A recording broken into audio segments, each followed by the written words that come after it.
Mr. President, in the summer of 1962 in Albany, Georgia, an effort was underway to desegregate the city. And a young woman named Marion King participating in those efforts, carrying in her arms her 3-year-old daughter, and 5 months pregnant at the time, was brutally beaten for demanding the desegregation of Albany, Georgia. That was July of 1962.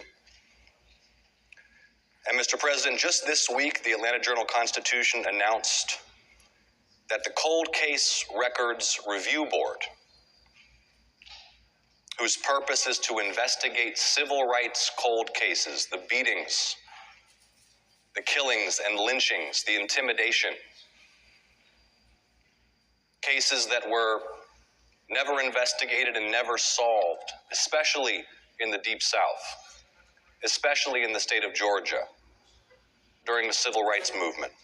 That review board will soon release the full investigative files from the beating of Marion King in Albany, Georgia in July of 1962. Mr. President, there is no expiration date on justice. And Mrs. King, who was a Spelman College graduate, married to a prominent Albany civil rights organizer, Slater King, she still deserves justice.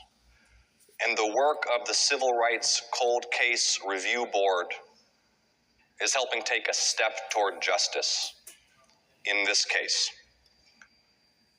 Mr. President, in 2022, Senator Cruz and I worked together to pass into law a bipartisan bill that extended the work of the Civil Rights Cold Case Records Review Board.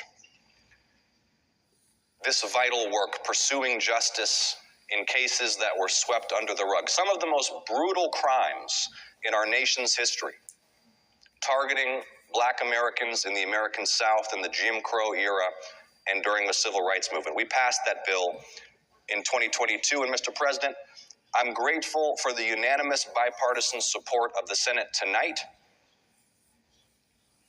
in passing the Civil Rights Cold Case Records Collection Reauthorization Act. The Senate has just passed this bill.